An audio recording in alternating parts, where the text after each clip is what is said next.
The following story has been brought to you by StoriesToInspire.org. Yaakov Rotenberg was a very, very big person that the Gdolei Hador held very much of him. Yaakov Rotenberg lived 100 years ago. Later on lived after the war in the west side of Manhattan. There was a big Askin, famous Askin in Agudas Yisrael. And he wrote somewhat a biography of his life, uvdas, that he felt he should share. And I heard this story from an uncle of his. In the biography of his life, he writes, he had a son named Yitzchak. And Yitzchak was sent from Germany, where Yaakov Rotenberg lived at the time, before the war. He was sent to learn in Eretz Yisrael. He was a bar mitzvah bacha, very young. He was sent to learn in Eretz Yisrael. And Yaakov Rotenberg writes that his son got deathly ill, very sick in Eretz Yisrael, and he was sent a message via Western Union telegram advising him as such. And Yaakov Rotenberg writes, I was mispal to Hashem, and Hashem granted my bakasha, and Yitzchak, his son, became gesund. That's all he writes. But the real story, the big story, he doesn't write. Again, why doesn't he write? Because we'll hear soon. His anivus did not allow him. He wasn't going to let himself write to others about himself. So he wrote it just in a very, very, very generic way that he davened to Hashem, and Hashem was makabel his tefillah. This is the small aleph of Vayikra.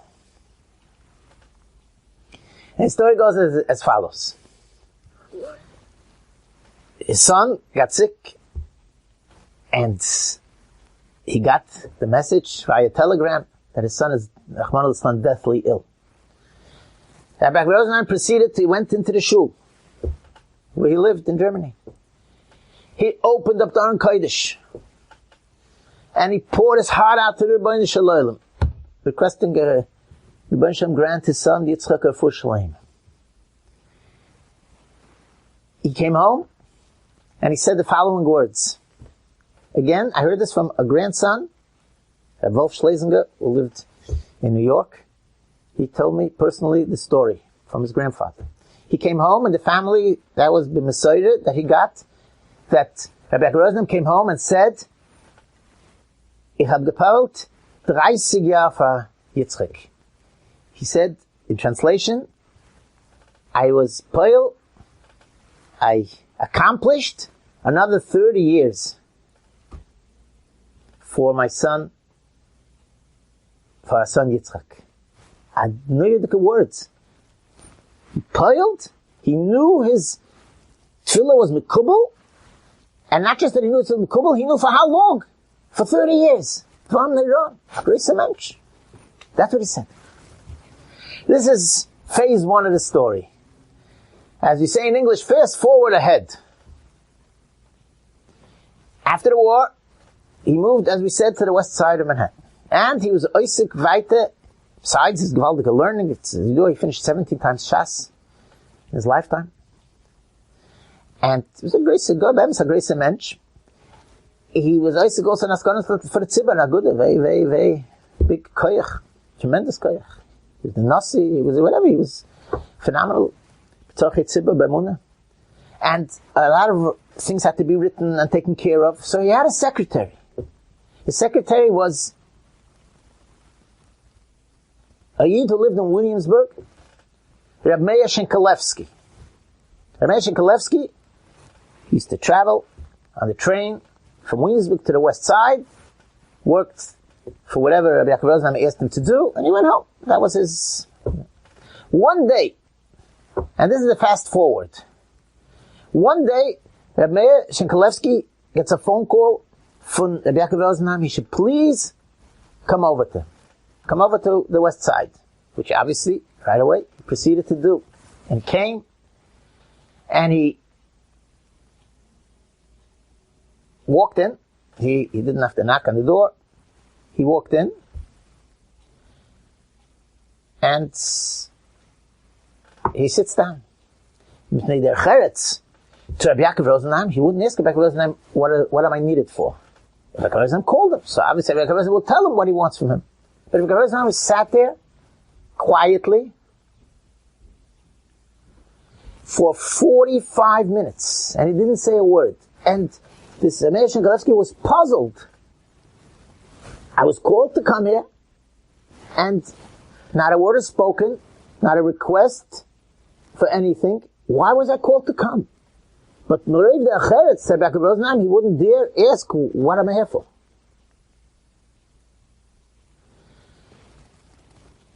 "45 minutes ends, and there's a knock on the door. Western Union is delivering a telegram. And Rabbi Rosenheim asks him, please, could you go to the door? He gets the telegram, and Rabbi Rosenheim asks him, could you please open up the telegram? Rabbi Shenkalevsky proceeds, he opens up the telegram. And he gives it to Rabbi Rosenheim. Rabbi Rosenheim reads it.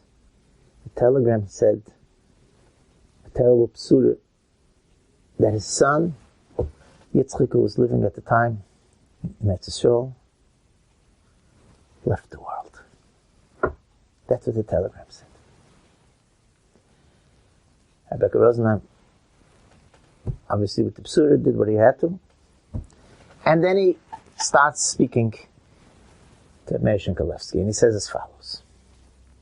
Meir, I'm sure, Yesh b'lipcha alai. Why did I call you down?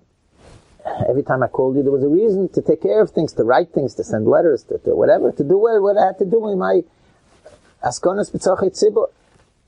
And today I called you, and I just let you sit.